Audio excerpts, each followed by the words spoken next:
We're getting somewhere now. You ain't so tough with that bad boy tuck. I'ma get it how I'm living, I'ma walk the walk. Outline my lines, I'll rap the thought. Welcome back to Football Therapy with me, your host Jan, friends. I hope you're doing well. I really do hope that. Welcome back to Chelsea news. Lavia, Olise completing the Chelsea rebuild. Newcastle want Lewis Hall. Are we about to sell Ziyech to Galatasaray? Oh my giddy aunt, so much to get into. Thank you to those of you who have decided to subscribe to this channel, Football Therapy. Nearly couldn't say it properly there. Football Therapy. And join me for the ride. I really do appreciate it, all my community. Special bunch, you lot. I enjoyed answering your questions on the first Your Comments video yesterday, now live. That's something I'll do probably once a week. It may become a members only video, as it may be a bit of an acquired taste, but yeah, do consider checking it out and following me on social media at Football Yannick. I'm just going to change the aperture one click. There we go. That's the sweet spot, innit? Right. Let's talk Lavia and Caicedo. No, not Caicedo. Caicedo's done. He's training with Chelsea. He's number 25. Lovely stuff.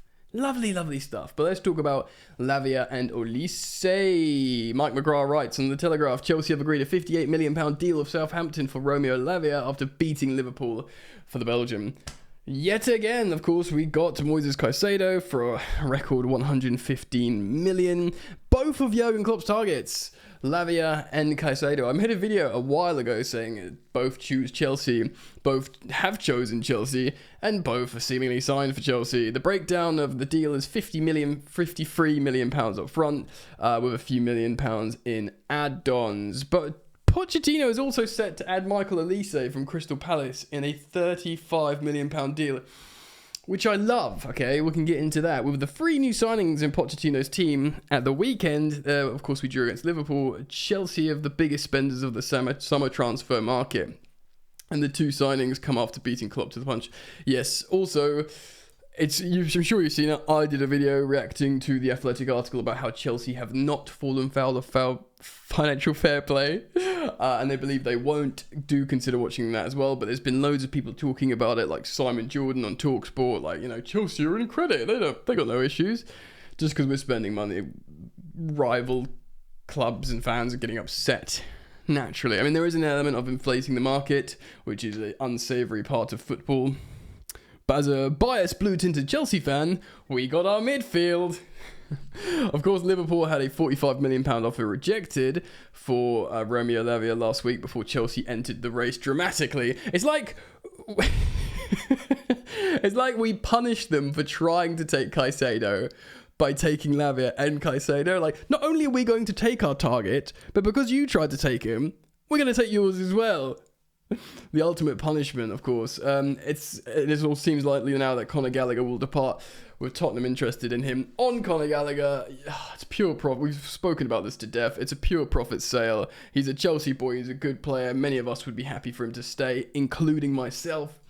But if we are going to play a 4-2-3-1, not this 3-back system, if it is mainly a 4-2-3-1, I know Poch says it's a bit of a hybrid, then you need a number 10 and you need a double 6 or pivot, an 8 and a 6. And Gallagher isn't either of those pivot players. We played him in that. It's not his role. It's not his fault. He's a very good player. Lavia, Enzo, Caicedo, Santos all are. So they fit the bill and they can be utilised. And ultimately, Conor Gallagher could be used to, generate a lot of revenue there. Which is sad, but it's a sad situation. But that's football, baby. In the case of Lavia, Southampton will make a healthy profit. They signed him for 10.5 million. That still seems like a lot, though, because it's from the City Academy, and it's not like, it's not like Cobham. Palace will make money on the 21-year-old Olise after landing him from Reading 2 years ago. Yes, they will. Chelsea will check on the severity of the hamstring injury before going ahead with the deal. The Palace winger suffered a muscle tear while on duty with the France under-21s in June and has undergone an operation, but has been in Pochettino's primary target for attacking midfielder. Well, of course, we linked to Kudus and Cherki, but you know me, guys. I am a Micahel Olise boy. I want him to return to the Chelsea. His little brother's currently in the academy. So it's just good. It's good. Roy Hodgson, the Palace manager, confirmed that Olise would miss the start of the season due to his injury. We don't need to hear about that. So Manchester City have also liked Olise. They looked for replacements for Riyad Mahrez. But at the moment they're looking at Jeremy Doku. God, I know he's probably still very young, Doku, the young Belgian player, isn't he? But for a while he looked like he was going to be the one. And maybe if he goes to Manchester City, he will evolve into the one. Who knows? Of course, we've looked at Kudus as well. I think he'll probably be off to Brighton. And Kepa's been announced. He's done his presentation to Real Madrid. God, that just seems like that happened so quickly, didn't it? Like, imagine the day before that's rumoured and someone said to you, in 3 days' time, Kepa will be a Real Madrid player. It would have blown your fragile little mind, and don't tell me otherwise, mate. Because I know it's true. And Chelsea, of course, are looking for a new number 2 goalkeeper, and we are considering George Petrovic. He's the New England Revolution goalkeeper in the MLS. Well, we signed... we signed Gargar Slanina from Chicago Fire, and he's a very good keeper. Of course, we've loaned him out to a Belgium side, but he's very, very young. So goalkeepers, America have a great legacy of goalkeepers. Tim Howard and others. Right.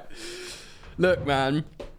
Lavia's a great player. I'm sort of drinking the Kool-Aid, I suppose. Like, if you said to me a while ago, do you want to spend £58 million on Lavia? I'd go, no, thank you, next. But then again, I would have said the same about £115 million or more in this Caicedo.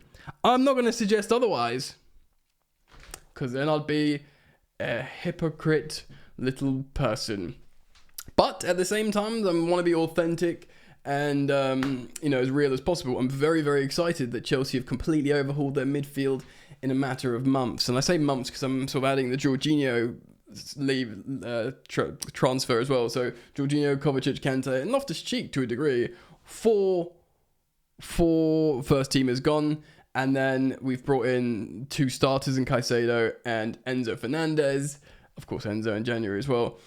And then the backups, Lavia, and you could probably put Santos in there as well, who's a very, very cheap youngster. So it's a whole new rebuild, and you have to hope that this time, it's built for purpose. I loved the Roman Abramovich era of success, but it was talent and vibes.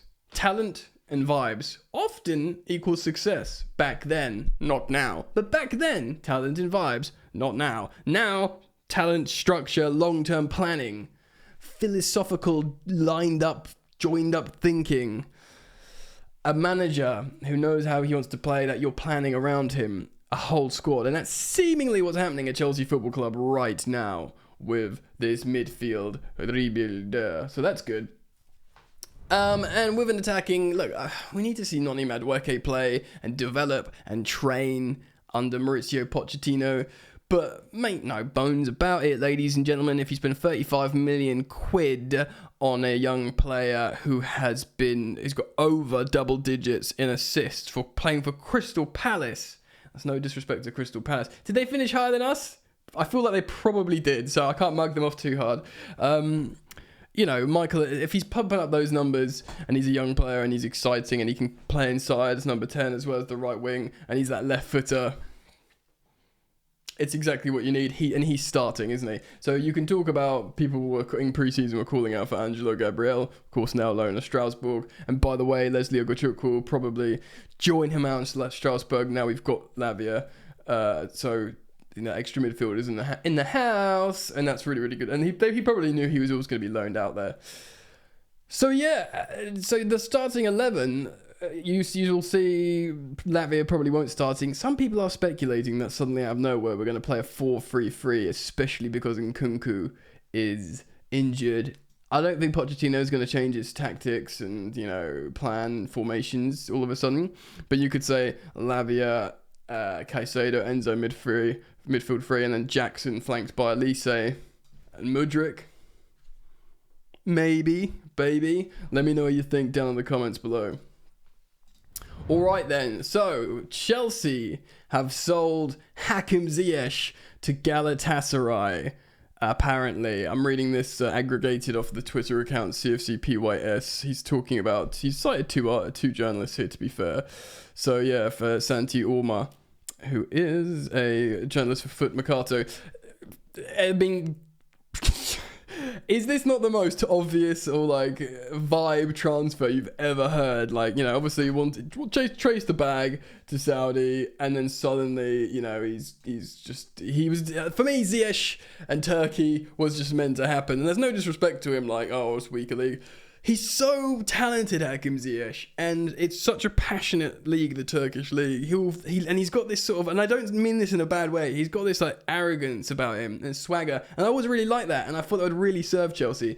With all those like crazy Galatasaray fans singing his name, yeah, that would just suit him really, really well, I think. So, good luck to Hakim Ziyech and Galatasaray. Big wages as well. I mean, he's got to go. We've spoken about those starting midfielders. He's not going to be this high-octane, pressing, physical. I mean, to his credit, he did get better at that in his tenure at Chelsea. But it's not his vibes. It's more Noni Madueke. It's more Micahel Olise. It's more Chelsea. Right. Fabrizio Romano is tweeting this. Newcastle are keen on signing Lewis Hall from Chelsea as a new fullback. So remember, Lewis Hall, central midfielder, has been playing wing-back, fullback, playing all over the gaff. It's like out of his academy days, he's just been converted. It's the same what happened to Trent Alexander-Arnold. Maybe Reece James is a bit, like, Trent was a midfielder, but they said to him, you can get into the Liverpool first team if you start training as a fullback. So maybe not, I know Reece used to be a striker, but I don't know if that's the same story. But, this is the same story as Lewis Hall, isn't it? Like, look, you're an amazing baller, your service is great, your intelligence is good, but we're looking for certain profiles here and we're stacked and we need that physicality that perhaps you don't have. But if you learn to play fullback, you will get first team minutes. And I don't know if that's the exact narrative, but I'm maybe reading between the lines a bit here, but that to me it seemed like what's happened with Lewis Hall. So anyway, Newcastle are looking at him to play fullback. Crystal Palace are, of course, in standby. Hall signed a new 6-year deal at Chelsea, but could leave on loan. It's not easy to find a way due to the financial fair play, but Newcastle interest is genuine. I don't know what he means. Not easy to find a way due to FFP. Does he mean Newcastle can't spend money because they've spent a lot of money? And maybe we just loan him.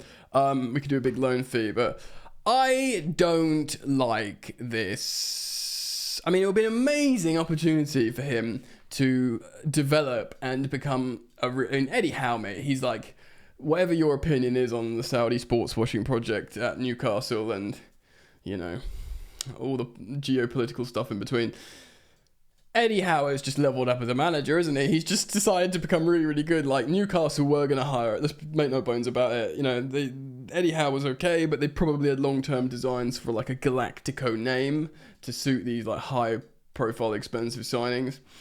But the fact how Eddie Howe just did such a great job, he's leveled up big time. So it would be an excellent development move for Lewis Hall at Newcastle, and he's going to do something that we're not, play in the Champions League. And another thing to consider is his value. But if he signed a 6-year deal, he'll have 5 years left on his deal. And if he's balling out for a Champions League team, a really good Premier League team, we can be like, we can get our Brighton on, really. Or we can't get that much of a Brighton on because they've got some sort of witchcraft voodoo. But we can be like, oh, sorry, Newcastle, £60 million. And that's how much we charge for Mason. I know, but Mason's like Champions League winner, England international. Do you know what I mean? Which, of course, Lewis Hall isn't. I mean, he could be both eventually one day. He's still only a teenager. But you could charge stupid money. If he balls out and he's like an amazing fullback for Newcastle, you charge silly money. So that's all the good things. But the bad things is also in what I've just said. If he balls out and becomes an amazing fullback for Newcastle, God, Arsenal, that'd be sickening. We want Newcastle to be a direct rival of us, you know, because they finished in the top 4 and we finished in the bottom half. So, look, what ideally we want to do here, let's be honest, let's start a prayer circle, join hands everyone holding hands. We sell them Mark Cucurella And I feel bad saying that. I like Cucurella. He seems like a really funny, sweet dude. Literally, I love him in all the media, and the guys love him. And by the way, this guy is a good footballer, apparently, at times. Historically, theoretically, also saith the people. He's good. He just hasn't had the best start at Chelsea, and maybe he's not appropriate for Chelsea. I'm sure they'd love him at Newcastle. So, come on down, Toon. Buy yourself a Marc Cucurella. You can have him for 60 million. Anyway, lots popping off. Let me know what you think. Do leave a comment. You're welcome to subscribe, etc., etc. Thanks for joining me, and I look forward to seeing you again very soon, friends. Take care of yourselves.